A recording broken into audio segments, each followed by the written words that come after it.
Welcome to tenth वाला channel में आपका स्वागत है। आज हम लोग हिस्ट्री पढ़ेंगे और हिस्ट्री में पिछले वीडियो में हमने आपके साथ लघु उत्तरीय का 3 क्वेश्चन ऊपर वाला सॉल्व कराया था। आज हम लोग बाकी के 2 क्वेश्चन देखेंगे। तो हमारा पहला क्वेश्चन है जो चौथे नंबर पर है बुक में कि गैरीबेल्डी के कार्यों पर चर्चा करें। चलिए चर्चा करते हैं। गैरीबेल्डी पेशे से यानी प्रोफेशन से अपने पेशे से एक नाविक था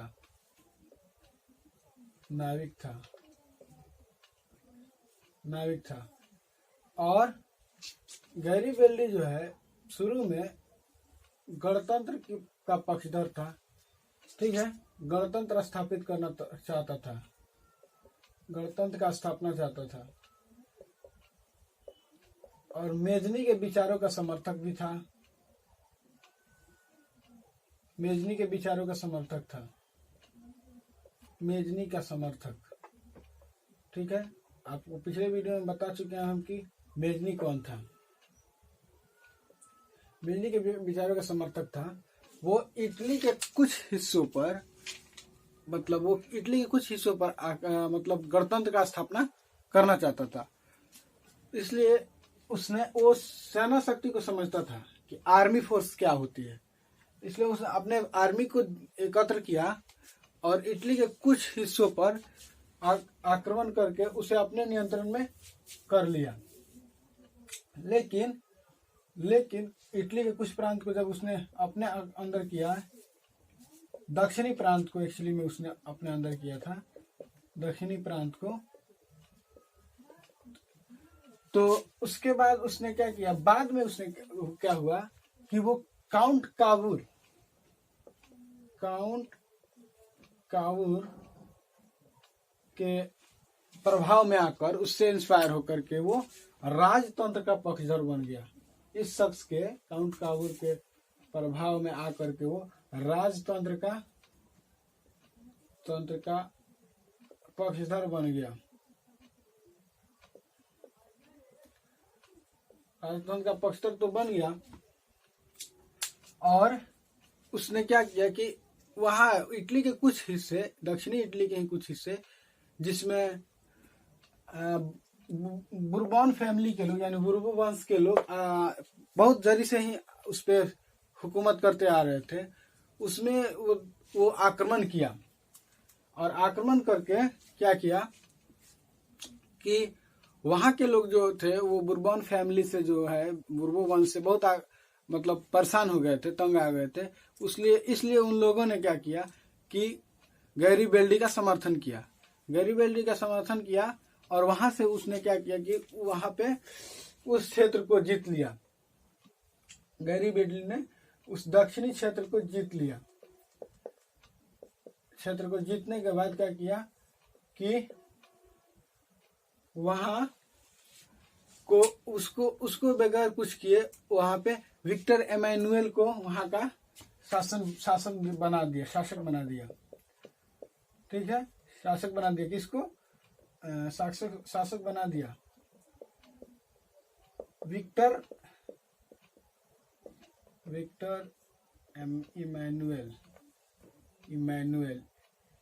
इमैनुअल ये नाम है, विक्टर इमैनुअल। और इमैनुअल का मतलब कुछ होता है, मैं आपको बता दूंगा लास्ट में। तो वहां पे उसने क्या किया कि बगैर एकीकरण के इस हिस्से को विक्टर इमैनुअल को दे दिया। और जब उसने 1862 में फ्रांस के कुछ हिस्सों पर आक्रमण करना चाहा तो फिर काउंट कावूर ने उसका विरोध कर दिया। इसने क्या किया कि उसका विरोध कर दिया, काउंट कावूर ने उसका विरोध कर दिया और यहाँ पे वो ये सारी बात क्लियर हो गया। एक बार तो समर्थन किया उसने, एक बार विरोध कर दिया। फिर अंत में क्या किया उसने, गैरीबेल्डी ने, कि यह सारी संपत्ति राज्य को समर्पित कर दिया, राष्ट्र को समर्पित करके, और एक आम आदमी की तरह जिंदगी अपना बिताने लगा, एक आम आदमी की तरह रहने लगा, किसान की तरह रहने लगा जैसे आज के आम लोग रहते हैं। और यहीं पे गैरीबेल्डी का सारा चैप्टर क्लोज हो गया। इस गैरीबेल्डी को लेकर के भारत में जब स्वतंत्रता संग्राम हो रहे थे तो बहुत ज्यादा उसका मतलब वर्णन किया गया और लाला लाजपत राय ने गैरीबेल्डी के जीवनी पर लाला लाजपत राय जो थे हमारे स्वतंत्रता सेनानी, उन्होंने गैरीबेल्डी के जीवनी के ऊपर उनका जीवनी लिखा है। तो ये थी गैरीबेल्डी के कुछ काम। वो नाविक था, मेजनी का समर्थक था, लेकिन बाद में काउंट काबूल का समर्थक हो गया, राजतंत्र का पक्षधर था, लेकिन बाद में लोकतंत्र का पक्षधर था, यानी गणतंत्र स्थापित करना चाहता था, लेकिन बाद में वो राजतंत्र का पक्षधर हो गया। उसने जो इटली के कुछ प्रांत जो नेपल्स वगैरह को जीते थे उसको क्या किया कि विक्टर एमेनुअल को दे दिया। विक्टर एमेनुअल को देने के बाद यहाँ पे क्या हुआ, उसके बाद वो अंतिम में आकर के आम जिंदगी व्यतीत करने लगा और लास्ट में ये है कि लाला लाजपत राय ने उस पर एक जीवनी लिखी और वो हमारे स्वतंत्रता संग्राम जब इंडिया में चल रहा था अंग्रेजों के खिलाफ, तो उसके वीरता को लेकर के उसके जीवनी को बहुत ज्यादा उल्लेख किया गया। देखते हैं दूसरे क्वेश्चन की तरफ, जिसमें 5वां नंबर क्वेश्चन हमारा ये है कि विलियम वन के बगैर यानी विलियम फर्स्ट के बगैर जर्मनी का एकीकरण बिस्मार्क के लिए असंभव था, कैसे? देखिए, बिस्मार्क जो था ना वो प्रसा के जर्मनी के संसद में पारसा का प्रतिनिधित्व करता था और वो इस प्रतिनिधित्व के साथ साथ वो जर्मनी के एकीकरण में जुटा हुआ था। 1864 में उसने क्या किया कि डेनमार्क को पर अपना आक्रमण करके उसको अपने अंडर में ले लिया, यानी उसको जीत लिया। फिर 1862 में क्या किया कि उसने, यहाँ पे लिख देता हूँ सर, विलियम वन जो था वो जर्मनी सांसद में पारसा का प्रतिनिधित्व करता था और प्रसा का प्रतिनिधित्व करता था। प्रसा जो था प्रतिनिधित्व, ठीक है। और परसा जो है वो बहुत शक्तिशाली, ये जो देश था ये बहुत मतलब शक्तिशाली राज था।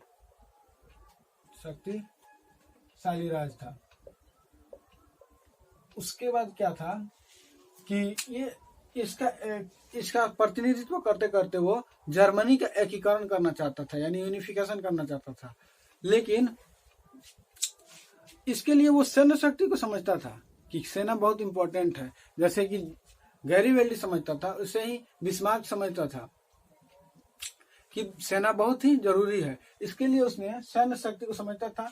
उसने क्या किया कि रक्त एवं लोह मतलब तलवार, इस नीति का उपयोग किया। इस नीति का उपयोग करके उसने सैन्य शक्ति का बढ़ावा दिया और 1864 में उसने डेनमार्क को जीत लिया।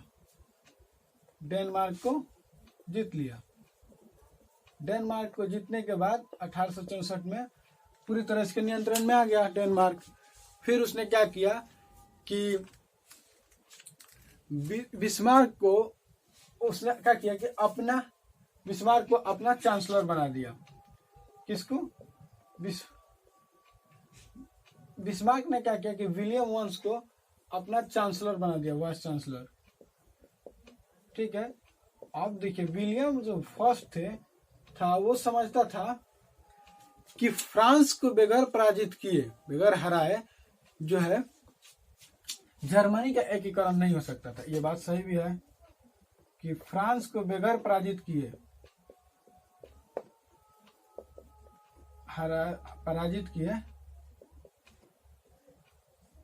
वो जो है फ्रांस को बगैर पराजित किए जर्मनी का एकीकरण नहीं हो सकता है। तो इस तरह से उसने क्या किया कि पहले इसको वाइस चांसलर नियुक्त कर दिया।